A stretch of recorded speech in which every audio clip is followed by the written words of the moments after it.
Hello, everyone, and welcome to another edition of the Dentzel Domain on Red State Talk Radio. I am your host, Ed Dentzel. It's another beautiful day. It was another beautiful day here in Deer Beach, Florida. Just the perfect time of the year.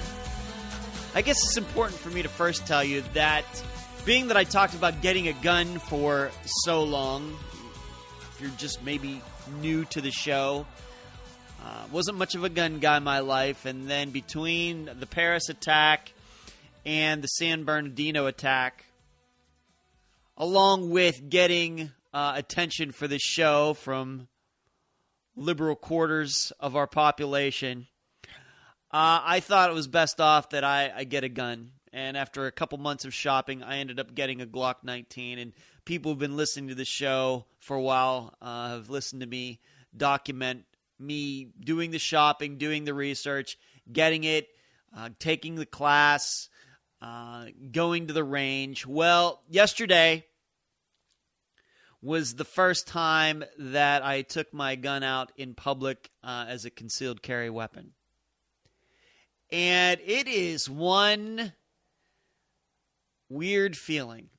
Maybe I shouldn't be telling this to people, because now people that now know that I have a gun on me, at least sometimes. Maybe I shouldn't be saying this, but I think this is helpful to people who have maybe thought about it, maybe have put it off, maybe think it's not right for them, maybe are afraid of guns, because I can tell you that at one time I was exactly like you. Even though I'm a Second Amendment guy, I'm a conservative, I think people should be able to own a wide array of guns and multiple guns. Just could not get into them. And I wouldn't even say even now I am quote-unquote into them. I just thought it was about time that I own one too. But there was a time where I didn't want anything to do with them. Even seeing a gun in the room, I didn't necessarily dislike guns or anything, but my attitude was, why is that person carrying a gun? Why is that gun there? You know, that type of mentality. And I know that that was just from my own ignorance, frankly. As I've told you on this show, I have no problems admitting when I discover that I'm wrong. I'm not that arrogant. But over the last 6 months, my attitude, as you can tell, has obviously changed. From one of, I don't need a gun, although I understand why people have them, they should have them and everything else, to, I need to have one too, and I'm going to go to those extensive lengths to get one, to get good with it, to understand guns, to be safe with them, to how to shoot them, to clean them, and then to the point of here in Florida being able to get my concealed carry permit, of which I have it, and now I am out in public with it. Concealed, couldn't see it. And as I'll say it again, it is a weird feeling. And I wouldn't say it makes me feel any safer or anything. I'm not going to say that. It's just that you feel like you're doing your constitutional duty. And you kind of think that, you know, you kind of know if something pops up that you'll be prepared. And the funny thing is, I was telling this to a friend of mine, and she says, yeah, but do you think that when that time comes, and she's a gun person too, don't get me wrong, do you think you'll actually be able to shoot somebody? And I said, I don't have much doubt about that. First of all, as you know, I'm not much of a people person anyway. I don't know how much compassion I have for people who get themselves into situations where they think they need to go places and shoot people. All right? That kind of compassion does not exist within me.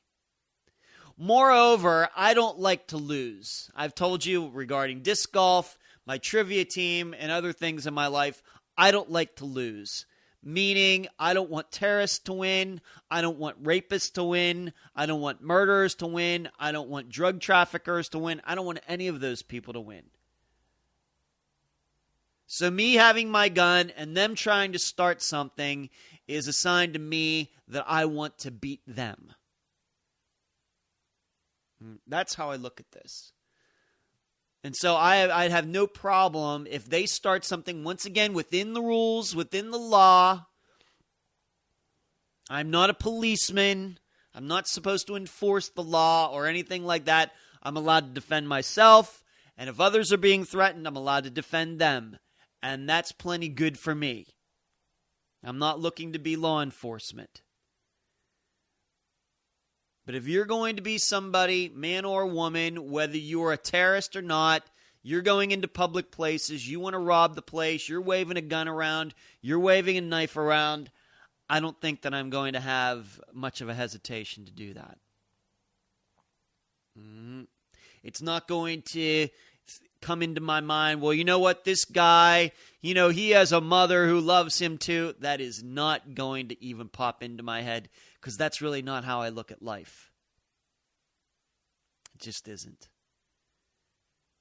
But with my Glock 19, just to get into the particulars of me carrying my weapon, the Glock 19, not known as being a popular concealed carry weapon, although people use it.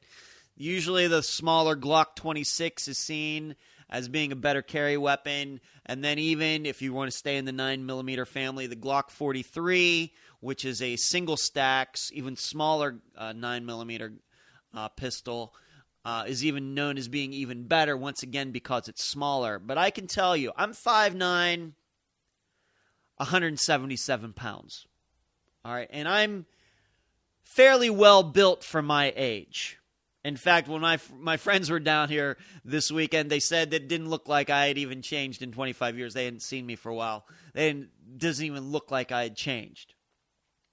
I'm maintaining my age pretty well, and I have the own care of my body and my genetics to thank for that. So when I say 5'9", 177, it's not a roly-poly 177. But I can carry that gun on me with jeans and a decent-sized shirt. Not really, of course, a tight T-shirt, which I wouldn't wear anyway, because that's not me either. Regular-sized shirt, and you can't tell. You just can't. So there it is. Not the full-size Glock 17 that the police use, but the Glock 19, which is one step smaller. It holds 15 in the magazine and 1 in the chamber. So it's not a small gun if it holds that many cartridges. You can carry that gun on you without a lot of problem. As long as you have jeans on and you have a shirt that's not tucked in, you have no problems. And just walking around with it yesterday evening, sitting down with it, going to the bathroom with it, just to be explicit, is no problem. But it is a unique feeling. The thing is, even with a gun, with all the cartridges in it, it weighs just under 2 pounds. You kind of just get used to it. You'd think that would be weird, but you know what? After an hour, you kind of even forget that it's there. Which was an interesting experience for me. So I will wear it in those places where it is legal. Obviously, you can't go into a government building with it, into a courthouse. Of course, I can't remember the last time I was in a courthouse. Or the airport, places like that. But everywhere else, where it's legal, you can expect me to have that gun on me somewhere. But I just wanted to fill you in on that. That was the ultimate goal when I started this process back in November. And now it's come to fruition. And I'm going to say it for the record. I hope I never have to use it. All right. And despite me saying all of this, I want to end with the idea that I hope I never have to use it. I hope I live to be 100 years old, have this gun, and never have to fire it at another person. I hope. But, like I said, if that happens, I'm not going to hesitate about it too much. I think maybe afterwards, after it's done, I probably will be running on adrenaline for quite a long time. But at that moment, I don't think I'm going to have too many doubts. So let's get to the show. So there, for all of you who are thinking about it, I would urge you to look into it. I'd urge you to really take an interest in it. It's your right to do so. I know if you live in some state where you can't do that or makes it really difficult, that sucks. But if you live in those states where you can, I think you should. I don't think that you should be fearful. I don't think you should have doubts. Don't think that you should say that, well, that's not for me. I've been where you are mentally, and I've changed. So if I can change, I think you can. And I think once you do, you'll know you'll be in a better situation. So there's that. Let's get to the show. Where do I want to start today? I have so many interesting things here. Might as well start actually something that's kind of gun related, but not quite. It starts with this secular blogger. His name was Nazimuddin Samad, N-A, like Nazi, Nazimuddin. Last name Samad. He was a blogger in the country of Bangladesh, a secularist blogger, speaking out against radical Islam, Islamic terrorists, of course, in his country of Bangladesh. You don't think of Bangladesh as being a hotbed for terrorist activity. But this guy had been threatened, and he said he was not going to keep his head down. He was going to continue to write about what is going on in his country and how radical Islam is destroying it. And what happened to him? He was walking along the street recently. I don't know how old this story is. And a bunch of guys pulled up with machetes and hacked him to death. And then for good measure, they put a bullet through his brain. We have to remember that without people who are in the media, no matter what we as conservatives may think about the media in the United States, without the ability for people to defend themselves, none of these other things really mean anything. You can't have a free press if reporters, whether it's the press that we normally, professionals that are on the radio, TV, and newspaper websites, or it's just amateurs, people doing it because they just want to put the message out there. They want to just speak about the problems they see in the world. None of those freedoms matter if these people can be threatened and then they have to cower, in secrecy. And then they're scared to continue to speak the truth if they can't defend themselves. Of course, me now being a gun owner, I look at a story like this and say, you know what? If he would have had my Glock 19, he'd probably still be alive. But of course, in Bangladesh, is gun ownership legal? Do good citizens of Bangladesh, can they get their hands on guns? I'm sure there are a lot of illegal guns on the streets of Bangladesh. But what about those people who find it important to follow the law? And I know the law is crap, but of course Bangladesh isn't the United States. But he would still be alive. Instead, he wrote in fear, and I give him all the courage in the world for doing that, but now he's dead. Had he had a weapon on him, when these guys pulled up, he probably could have gotten away. Probably wouldn't have had to have even shot all of them. He probably would have only had to shoot a couple of them, and they would have gotten the idea, and they would have run off.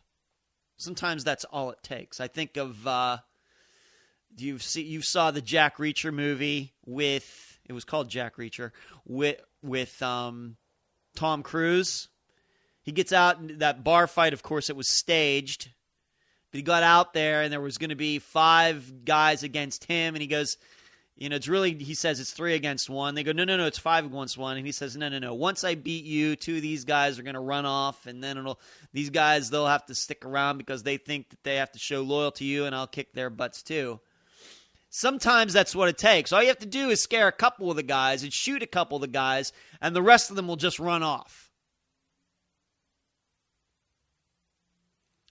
But unfortunately, this blogger, I don't know, once again, Mr. Samad, I'll just call him, didn't have that opportunity. Of course, the other point you have to make anytime you hear a story like this is I don't see any Christians killing bloggers because they talk bad about Christianity. I don't see any Jews killing any bloggers because they speak poorly of Judaism or Israel or Zionism or anything like that. You have any stories about that? I haven't seen any stories about that. In fact, I'll even go as far to say you don't see any atheists pulling up on motorcycles and hacking a blogger to death because the blogger said bad things about atheism.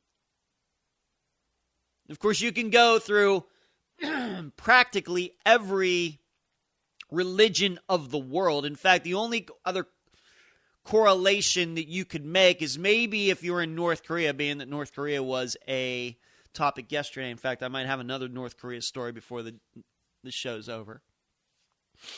Maybe if you're in North Korea and you write badly about Kim Jong-un, that you'll be found out, you'll be tracked down, and you'll get hacked to death as well. Maybe you could say that would happen there.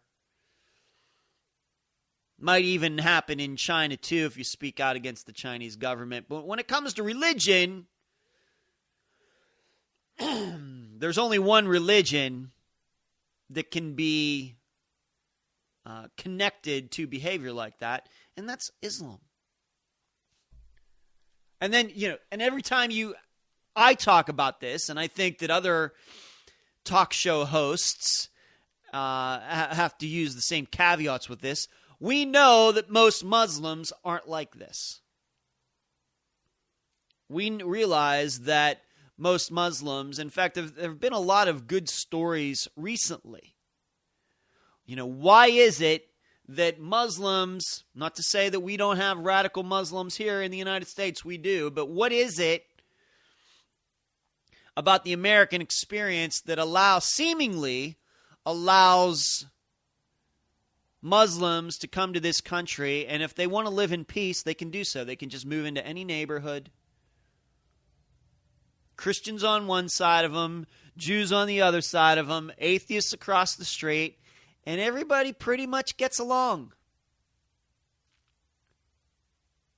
Whereas it seems in Europe and elsewhere where these Muslims move, and it's been this way for at least a couple decades, they're in their own little enclaves in these cities, getting radicalized every day, month by month, and they just don't move into those societies as well as they do in the United States. And that is a credit to us. It really is. So I feel like I have to say that every time. But the unfortunate fact is, when you hear about bloggers being hacked to death, you can pretty much guarantee it's due to Islam. That's just the way it is. Those are just the facts. This Mr. Samad offended somebody. They tracked him down and killed him. And he knew he continued to write despite knowing that his life was being threatened. All the courage in the world to him. All the courage in the just can't give enough respect to him, because we've all been there. I mean, I've gotten some nasty things said about me online because of this show, and I'm sure every other host at Red State Talk Radio has gotten an email, a tweet, or something like that is unsavory.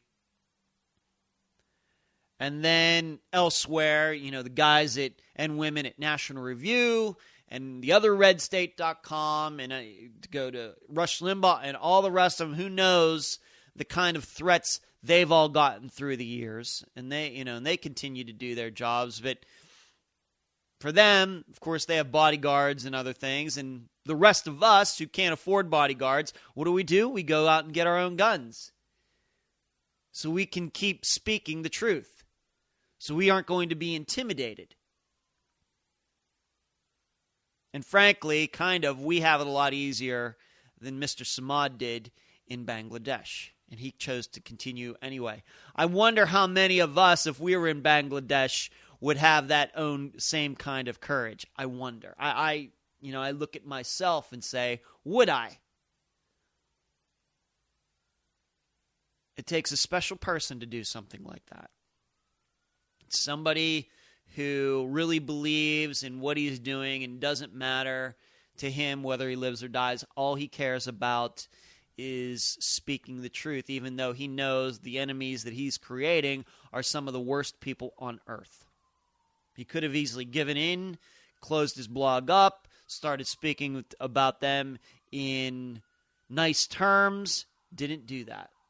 And he probably knew every day he stepped out on the streets of Bangladesh that there was the possibility that would be his last day. So that's a story I found at nblog.mukto/mona.com. I'm sure that's a site I've never been to before. But I will link to that story in my Twitter feed at some point. But, the other part of this, and I just noticed I almost forgot this in my notes. The Bangladesh government is looking into his murder. And you know what the government of Bangladesh has said? This even goes one step further regarding the kind of courage that this guy had. Is the Bangladesh government's going to look into what he wrote to determine whether he deserved to be murdered or not. I mean, I'm laughing here, but it's not funny. It is darkly humorous, though. In that they're saying, well, you know what? If we find what he was writing was offensive, then maybe he deserved it. And we're not going to look for these guys who hacked him to death. He shouldn't have said those things about Islam. Now, we shouldn't laugh. We shouldn't even smile about this because we have a country that's very close to us that is going that direction, and that is Canada. We have to remember something about Canada. You go there, and it's kind of like being in the United States, except the signs are all in kilometers. The weird thing about driving in Canada with kilometers is it makes you feel like you're getting somewhere a lot faster because a kilometer is only 0.6 of a mile. So the numbers seem to go by a lot faster. In any case, just a psychological thing. But Canada, they're kind of the same way. You don't have freedom of speech in Canada. You don't have freedom of the press in Canada. You don't. If you do a blog about radical Islam and saying how bad it is and how those people need to be killed and everything, the Canadian government, I'm not saying right away is going to track you down, but if you get enough attention, they're going to come calling. And if something happens to you, it may be that the Canadian government will just say, you know what? He shouldn't have been saying that. Yes, in Canada, the murderers will probably still get put in jail, but there will also be the Canadian government saying, you as a blogger, you really shouldn't have written that. That wasn't nice. Doesn't matter if it's true. That wasn't nice. So Canada is going that direction. In fact, you could say that Canada and its attitude toward the freedom of speech, the freedom of press, is much closer to Bangladesh than it is to the United States, despite what we as conservatives may think about the media in the United States. Canada is closer to some backward third world country regarding press. And not close to us really at all. Of course, they're not close to us regarding gun rights, too. Either. In fact, this past weekend, when this buddy of mine from college was down here and I was talking to him, he was telling a story about friends of his that I don't know who were going to Canada and going across the border, and the Canadians, asking them questions about guns. And I have my own experience about going to Canada and the Canadian border official asking if we had any guns in the car. We didn't. But he must have asked us the same question like 10 different ways. This wasn't last year. This would have been a few years ago now. So, they're sticklers for stuff like that. They're really they're just dying to catch some American going across their border with guns. So, no wonder, once again, getting back to my point about the relationship between freedom of speech and guns, it's no wonder that they don't have freedom of speech and freedom of press in Canada, on top of the fact that gun ownership is restricted in Canada. Right? Even if they had freedom of speech, but the reporters couldn't defend themselves, couldn't arm themselves, what kind of freedom of speech do you think that they would have? Just probably about what they have right now. They'd say, well, we can say anything we want, but if we do, what if somebody comes after us? I can't defend myself. I have to use a butter knife to defend myself. See, it's all interconnected. It really is. So in the case of Bangladesh and Canada, and I should say for most of the world, the reason these places don't have freedom of speech is because they don't give citizens the ability to defend themselves on their own. And until these countries do that, their press, their media, anybody who writes about controversial, bad people in this world, those kinds of writers will always be at risk. They'll always have to open their door to their places wondering if this is the day I'm going to die. And it's not right. The funny thing is, our founding fathers knew that 250 years ago. Not quite 250, but close enough. They knew that way back then, that this is all connected. You cannot have one without the others. Those Bill of Rights, it's all interconnected. From the First Amendment to the Second Amendment to the Third to the Fourth, they're all interconnected. And that's why none of them can be deleted. None of them. You cannot have freedom without the protection of private property. You cannot have freedom of the press without people being able to defend themselves on their own with whatever weapons are available. On and on and on. And all these countries, these seemingly technologically advanced countries, Canada and elsewhere, maybe not Bangladesh, but France, Germany, all technologically advanced, and they still haven't figured it out over 200 years later. They're still trying to do things a different way. And what happens? Those countries get taken over by thugs. Thugs running the streets. Yes, you have governments there, but the streets are run by thugs. And they can say all they want about the murder rate in the United States and our gun ownership and all of that. The thing is, our people still have more freedom than those people do. Those people live in gilded cages. We do not. And in Bangladesh, it's hard to even call that a gilded cage. I mean, who wants to live in Bangladesh? Not too many people. That might have been fashionable. Like, I think of Bangladesh, I think of, like, the late 60s, and didn't some rock stars and stuff go there? And maybe I'm just imagining that. But it's surely not cool now.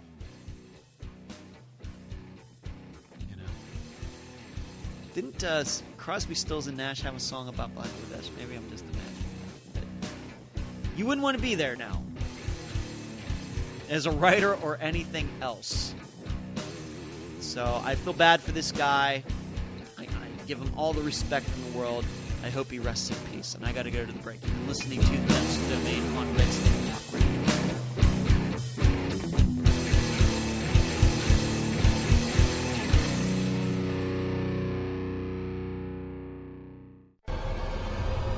You're listening to Red State Talk Radio, America's premier conservative talk radio network.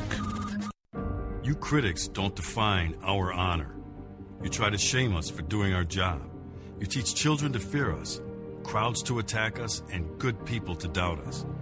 But we will never back down from our sworn duty to uphold the Constitution of the United States of America. We wake up every day, put on our badge, strap a gun to our hips, kiss our families goodbye, and put our lives between the law-abiding and any criminal who threatens their rights. We serve people of every color and creed, men, women, and children in violent, dangerous neighborhoods, because they have the same right to life, liberty, and the pursuit of happiness as CEOs, movie stars, and the political elite. We are Americans, and we are the American police officer. We stand with the National Rifle Association of America, and the NRA stands with us. Together, we're freedom's safest place. I know. We Christians are just as bad as Muslims who fly planes into buildings and video themselves sawing people's heads off and beheading kids and mutilating women and shooting people who draw cartoons. That's right. You better be just as wary of us Christians, because we don't mess around. Don't be insulting our Jesus, because you think Muslims are bad. Oh, man, don't push us. You think the Muslims are bad when they prey on people for insulting Muhammad? You're really going to get it when Christians pray for you for insulting Jesus. It can be easy to take what we have for granted and not appreciate everything the men and women of law enforcement do for us every day. So to all my heroes out there, I just want to say thank you. Thank you for protecting my family, my business, my kids, our community. Thank you for listening to us, for being there for me, for keeping me safe. To all those in law enforcement, thank you. This is Primo Mondoni, host of the Red State Town Hall. Join me Sundays at 11 p.m. Eastern on Red State Talk Radio, the dominant force in conservative internet talk radio. So, lock it in and rip the knob off.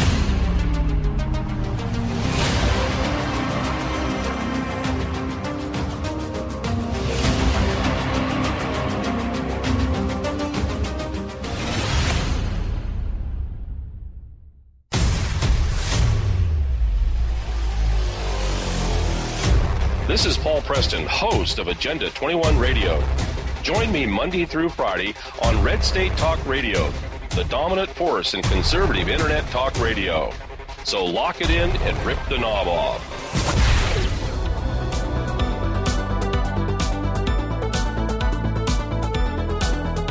And we're back at the Denzel Domain on Red State Talk Radio. You know, I've spent so much time, let's move on to another topic, by the way. Spent so much time talking about Donald Trump over these past days and weeks, and the reason I do that, I wouldn't say I try to avoid it, but I think that there is a teachable moment. There's something you can learn about conservatism in regards to Donald Trump. Actually, of course, it would be seeing what he's doing and how telling you how conservatism is the opposite. That usually is how it goes. Haven't spent enough time talking about what Ted Cruz has been doing. And I want to do this for a few different reasons. There's been a couple articles out there that I found interesting. In addition to a friend of mine who I had a conversation with. And I guess maybe that's where I'll start this discussion for the second half of the show. That, you know, California's coming up, New York's coming up, and this friend of mine expressed the idea that, you know, do you think that Ted Cruz is wasting his time doing what he is doing, you know, trying to get votes and delegates in New York? It seems like a little bit of a lost cause. And see, That's might be what a lot of people are thinking. Because if you look at recent headlines, you could be persuaded that that's true. Because of allegedly what went down in the Bronx and being that Donald Trump, him having a rally and there were only like 100 people there. And then being that New York is Donald Trump's home state, and there might be a lot of people in New York who might be more favorable, more likely to support John Kasich for that matter. And I dispute a lot of that. First of all, I think the reason this friend of mine was telling me this, thinking that maybe he should just move on, try to work on California a little bit more and some of these other states and just say, you know what, Donald Trump's going to win New York and that's just the way it is. First of all, you have to understand that, and this is once again the reason that states elect presidents and nominees, not people, that it's not just a simple the getting of votes in New York. In fact, New York dishes out its delegates according to congressional district. And you can imagine there are quite a few of them because New York is the fourth most populated state. Florida just passed it up within the last couple years. And so being that it dishes out delegates according to congressional districts, if there are congressional districts that Cruz can win, then he needs to campaign there. It's not a simple thing of, well, Donald Trump is going to get 40-some% of the vote, and Ted Cruz is going to get 20-something% of the vote. So Donald Trump's going to get all these delegates. Ted Cruz is not going to get quite a few. The truth is, you don't get that many delegates for just simply winning the state. You get a lot of delegates by winning congressional districts, and those delegates per congressional district are determined by how many Republicans are in each district. As you know, there aren't many Republicans in New York. But that kind of is the point, is that being that there aren't many Republicans in that state, it's not hard to campaign in that state, first of all. Second of all, when you don't have as many Republicans, it's easier to hit them with media. It's easier to get them together. They tend to be in certain pockets in certain areas of New York, and usually not in New York City. It's all outside of New York City. So there's a lot of different reasons why Ted Cruz needs to go there. And as I told my friend, you also have to think about the optics of it, to use a media term. That here Ted Cruz is, he just won Wisconsin, a state that maybe a month and a half ago nobody thought he would win. He won it easily. Is getting a huge amount of the delegates there, like 85% of the delegates, something like that, like 33, and I think Donald Trump at the most is going to get 6. And then he kind of takes his foot off the gas and doesn't go to New York. Just doesn't seem right. At this point, I think that Ted Cruz has to fight Donald Trump in every state, everywhere, no matter what he thinks the outcome is going to be. Even if he believes that Donald Trump is going to get a majority of the popular vote, there are still those delegates and how they're dished out and how they're picked that has been Ted Cruz's strength. And you've seen the stories in Colorado, North Carolina, or North Dakota, Louisiana, and other states. It's not over once the people vote. It's not over until these delegates get picked. And I know that there are a lot of Trump people that drives them nuts. That's just the way it is. It's just the way it is. They're not breaking any laws. Once again, states pick presidents and nominees. People do not. There's a layer of protection between the people and the person they elect in the executive position in the United States. And we've gone through that because our founding fathers feared the power of the majority. simply put. And that's what's being expressed in the way these delegates are picked out from state to state. And you should know each state has its own rules. Once again, states elect presidents, people do not. I know it's hard for us to understand because our education of how voting happens in the United States has been so dumbed down. That's why I get crazy when people go vote and they wear that I voted sticker. Yeah, you voted, but do you understand why the Electoral College is the way it is? Yeah, you voted, but do you understand the reasons that the political parties in the United States pick their nominees the way they do? Do you know that? Or are you just happy just to say I vote and go home and go back to watching your soap operas? I just want to know. So I would disagree with anybody who would say that Ted Cruz needs to, move on to some other state just because Donald Trump looks like he's going to do well in New York.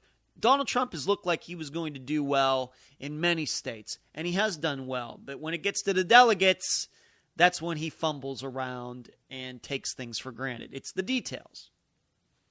Now, having said that, as you know, I've been going to the other redstate.com site quite a bit recently, and I've told you, I think that site has gotten better once Eric Erickson left.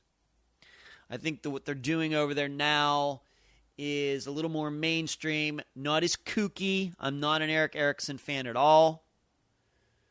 But he started that site, and I think it's being run much better now. I think they're doing much better coverage than they were. And Leon Wolf is one of their main bloggers. They're one of the main guys running it, and he does a good job. However, I have to disagree with him on a certain article that he had out today. And it was regards to Ted Cruz, is that he seems to think that Ted Cruz is only doing half of the work needed at this point. The point Leon's trying to make is that on one hand, Ted Cruz is doing a great job keeping Donald Trump from getting to that 1,237 number. And he's been doing it despite people saying that Ted Cruz should drop out, despite saying that, even so he can't get elected in a general election, which, of course, I don't think is necessarily true. On and on and on. He's been doing a great job of that. And in fact, when Donald Trump doesn't reach that number, it's going to be because of all of the work that Ted Cruz and his people have done. I think that Donald Trump is probably going to fall about 100 delegates short. And it may just save all of our butts. However, Leon Wolf goes on to point out that he just doesn't think that Ted Cruz is doing enough to cause people to vote for him. Leon Wolf is afraid that there are just, right at this point, there may be a few too many people who are voting for Ted Cruz just because he's there. He is the alternative to Donald Trump. And he would like Ted Cruz to get in the mode of giving people, those doubters, a reason to vote for him. All right? I think that's overestimated. Because, I guess my attitude toward voting has changed in the last 4 to 8 years. In that I know that most people have not made the metamorphosis that I have. The truth is, a large majority of people, not just on the Republican side, but on the Democrat side, a lot of them vote, and who they go to vote for is not their first pick. Now, that might have changed recently with Barack Obama, but, I'm going to say even in 2012, even in 2008, there were a lot of Hillary supporters who went and voted for Barack Obama, despite him not being their number one choice. But they were voting against John McCain. And in 2012, kind of the same thing. there were a bunch of people who voted for Barack Obama simply because they didn't want Mitt Romney to be president. In fact, that's generally how people vote these days. Now, like I've changed. If a guy or a woman has not earned my vote, I'm not voting for them. I'm not going to vote against the other candidate or against the other party. I want to be motivated to vote. I want somebody to earn my vote. Not a lot of that has gone on in presidential politics recently. Some of it, maybe over 50% of it, but a lot of conservatives held their nose, voted for John McCain just to oppose Barack Obama in 2008. A lot of conservatives voted for Mitt Romney in 2012, held their nose just because of Barack Obama in 2012. So then now I'm not going to get crazy by, nitpicking that a lot of people are voting for Ted Cruz just because they don't like Donald Trump. That seems to me to be the pretty much the standard in voting in the United States these days. All right. Now, to be honest, Ted Cruz, to me, he's earning my vote.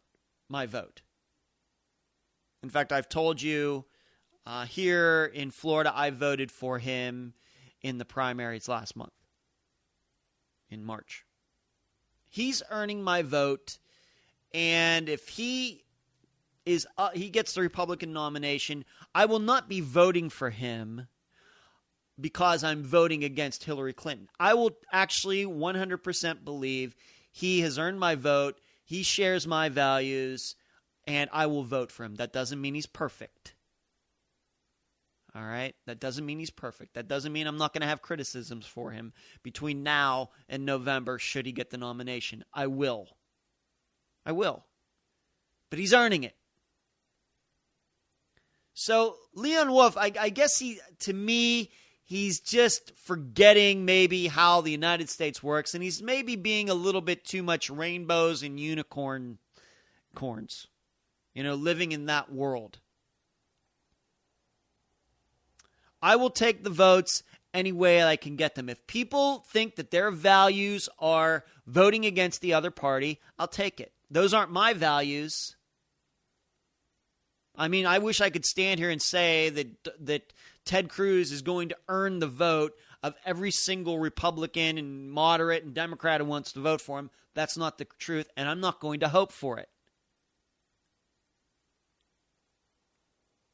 It just is so going to happen this time if Ted Cruz gets the nomination that my values of voting for somebody who's earning my vote and those people who are just voting against the other party, our values for once will intertwine. A broken clock is right twice a day. I guess that's the way it will be this time. And I'm not going to complain about that too much. All right. I would also like to add, to disagree with him a little bit, even though I think Leon Wolf has been doing a fine job, that there will be plenty of time. If you're worried about Ted Cruz not earning people's vote and giving them a reason to vote for him, if he gets the nomination, there's going to be plenty of time for that. There's going to be plenty of time. I don't know how appropriate it is at this point for him when the main enemy right now is Donald Trump and John Kasich. I don't know, and what could happen if Donald Trump were to get the nomination.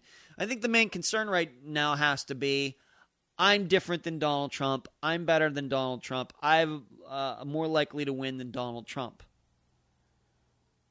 I think that if Ted Cruz gets too much on and in fact Leon Wolf mentions it in this article that he wrote at Red State, that not doing enough to attack Hillary Clinton, I think this is the old cliche of taking it one game at a time.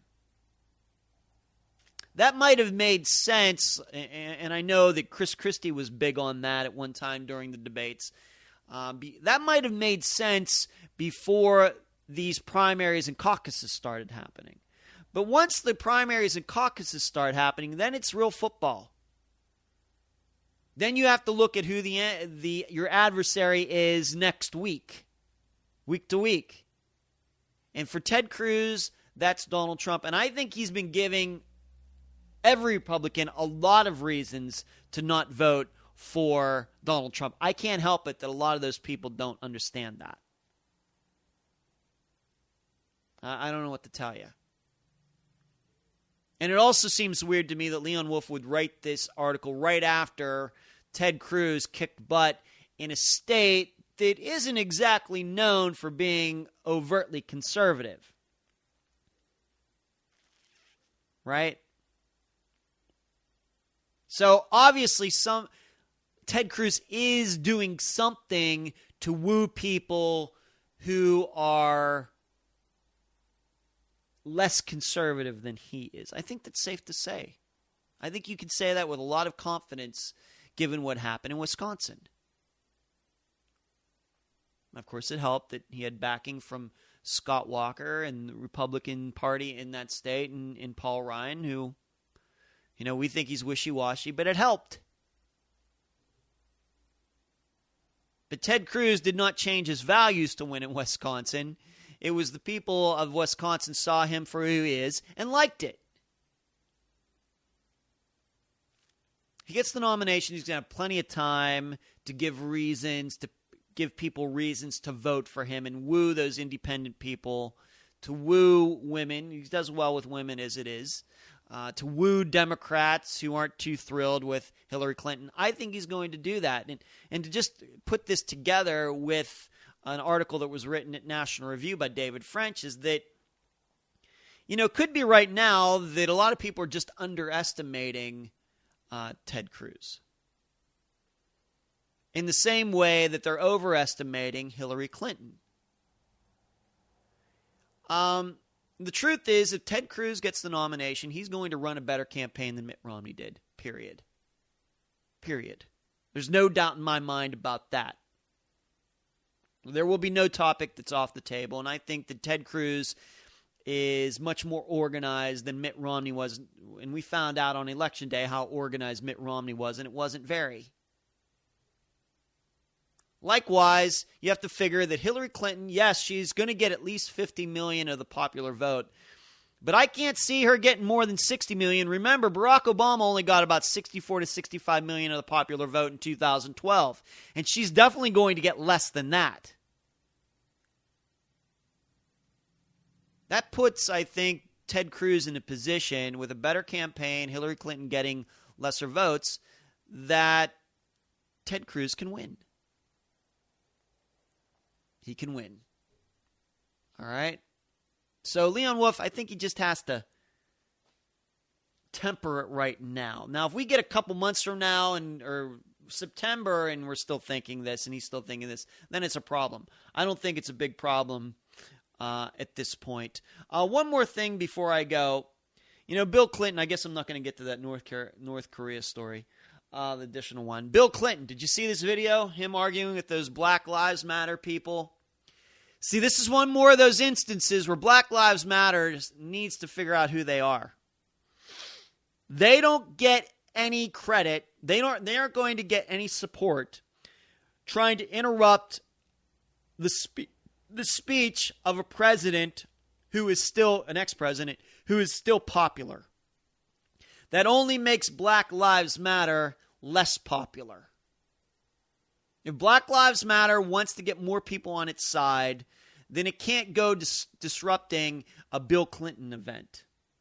But once again, that's why I keep saying Black Lives Matter is nothing but about attention. They can't get attention on their own. They have to go get attention when somebody else famous speaks. But I thought Bill Clinton did a fine job in defending himself, even though I'm not a fan. But I got to go. You can email me at edwarddenzel@reagan.com. Follow me on Twitter, DentzelDomain. edwarddenzel.com/book is where you can download the first chapter of my next novel for free, The Comebacks.